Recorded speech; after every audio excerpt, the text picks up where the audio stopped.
Salut à tous et bienvenue dans cette nouvelle revue de presse. C'est aujourd'hui que tout se joue pour Marcus Rashford au FC Barcelone. Arrivé il y a 2 jours en Catalogne, l'attaquant anglais va officiellement rejoindre le Barça en prêt jusqu'en juin, avec une option d'achat fixée à 30 millions d'euros. Sa signature est attendue dans la journée. Il a déjà participé à l'entraînement, après avoir passé avec succès sa visite médicale. Pour faciliter son inscription, Rashford a accepté de réduire son salaire. Il sera présenté aujourd'hui au camp, avant de partir avec l'équipe en tournée au Japon. Pendant ce temps, AS confirme que Tottenham entre dans la danse pour Rodrigo, aux côtés de Liverpool et du Bayern Munich. Même si les Spurs n'ont pas encore formulé d'offre officielle, leur président Daniel Levy compte sur ses bonnes relations avec le Real Madrid pour faire baisser le prix, actuellement estimé à 90 millions d'euros. De notre côté, on apprend que Liverpool a déjà engagé des discussions avec le clan du joueur. Rodrigo, bien qu'encore au club, sait qu'il passe derrière Bellingham, Mbappé et Vinicius dans la hiérarchie, et attend une discussion importante avec Xavi Alonso pour clarifier sa situation. Toujours concernant le Real Madrid, selon AS, Kylian Mbappé devrait hériter du numéro 10, porté auparavant par Luka Modric. Un choix qu'il aurait validé à 90%, autant pour sa valeur symbolique que pour son impact marketing. Cela libère donc le numéro 9, désormais convoité par plusieurs jeunes talents comme Endrick ou Gonzalo Garcia. Le club espère recréer un engouement commercial similaire à celui observé lors de l'arrivée de Mbappé. Ce choix crée néanmoins la controverse sur les réseaux sociaux. Certains fans espéraient que Arda Güler, à qui Modric avait symboliquement offert son maillot après le mondial des clubs, hérite du 10. Beaucoup estiment que Mbappé ne représente pas l'héritage classique du numéro 10. Toujours au Real, Marca révèle une intervention musclée de Xavi Alonso durant le mondial des clubs. Le coach a clarifié les rôles de chacun, laissant à certains joueurs la possibilité de partir s'ils n'étaient pas convaincus de leur place. Le club garde le dernier mot, mais le technicien ne veut pas duper ses joueurs. Les concernés, Rodrigo, Brahim Diaz, Raúl Asensio, Andry Lunin, Fran Garcia, Ferland Mendy, ainsi que le gardien remplaçant Thibaut Courtois. Du côté de Manchester United, une première recrue majeure est arrivée, Bryan Mbeumo, pour 75 millions d'euros. Suivi par Tottenham et Arsenal, l'international camerounais a préféré rejoindre son club de cœur. Pas un pur buteur, mais un des meilleurs finisseurs de Premier League ces dernières saisons, il apporte un vrai plus en attaque. En parallèle, la piste menant à Nicolas Jackson semble abandonnée, Chelsea demandant 115 millions, un montant jugé excessif par les Red Devils. À Manchester City, Pep Guardiola fait face à un casse-tête, le manque de joueurs formés localement.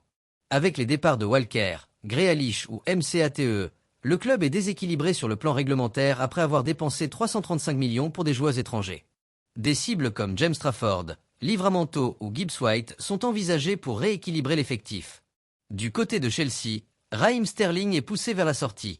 Mis à l'écart par Enzo Maresca, il s'entraîne désormais à part. Si l'Arabie Saoudite n'a pas encore fait d'approche, la Juventus ou l'Atlético Madrid pourraient bouger selon l'évolution du marché. Chez les Lions anglaises, la sélection féminine s'est qualifiée pour la finale de l'Euro après une incroyable remontée contre l'Italie. Menées, elles ont égalisé grâce à Michelle Emang à la 96 minutes, avant que Chloé Kelly ne donne la victoire sur un pénalty repoussé. Elles affronteront l'Allemagne ou l'Espagne en finale. Le Bayern Munich, de son côté, se rapproche d'un accord avec Luis Diaz. L'ailier colombien a déjà donné son feu vert pour un contrat de 4 ans à 14 millions d'euros brut annuels. Présent au Mondial des clubs, il avait validé le projet bavarois. Le club prépare une seconde offre de 75 millions après un premier refus à 67. L'optimisme règne. Par ailleurs, Nick Voltmade, toujours dans les rumeurs, continue de s'entraîner individuellement à Brême. Sa visite récente à ses anciens coéquipiers du Werder continue d'alimenter les spéculations. En France, la DNCG répond sèchement à John Textor, ex-dirigeant de l'OL, après ses critiques. Jean-Marc Miclet, président de l'instance, déplore le manque de garantie de la part de Textor, affirmant que seule l'arrivée de Michel Cagne a évité la relégation. Du côté du PSG, plusieurs dossiers sont brûlants. Le club souhaite conclure rapidement l'arrivée du défenseur Ilia Abarni, mais Bournemouth réclame 70 millions d'euros. Donnarumma attend toujours une prolongation, et Lucas Chevalier est ciblé en cas d'échec. Randal Kolo Muani, de retour à l'entraînement, ne figure plus dans les plans de Luis Enrique, et des clubs comme Tottenham, Chelsea ou Newcastle sont à l'affût. Tous les autres joueurs du PSG, dont Lucas Hernandez, ont confirmé leur volonté de rester. Côté Liga encore, Quentin Merlin retourne à Rennes, tandis que l'OL poursuit sa nouvelle stratégie. Exit les stars, place aux jeunes, avec la signature du Portugais Fonso Moreira jusqu'en 2029. Enfin, en Italie, Le Milan AC est tout proche de signer Pervis Estupinan, latéral gauche de Brighton, pour 18 millions plus 2 de bonus. Il deviendra le premier équatorien de l'histoire du club, remplaçant Théo Hernandez, parti à Al Hilal. Les fans de Brighton, eux, jugent le prix bien trop bas. À l'Inter, les dirigeants visent Ademola Lookman. Une offre de 40 millions a été envoyée à l'Atalanta, qui en demande encore 100. Le joueur a donné son accord pour un contrat de 5 ans, 4,5 millions par an. Enfin, Hakan Çalhanoğlu restera bien à l'Inter malgré quelques tensions avec Lautaro Martinez. Il est prêt à s'imposer dans ce nouveau cycle sous les ordres de Christian Chivu. C'est tout pour aujourd'hui.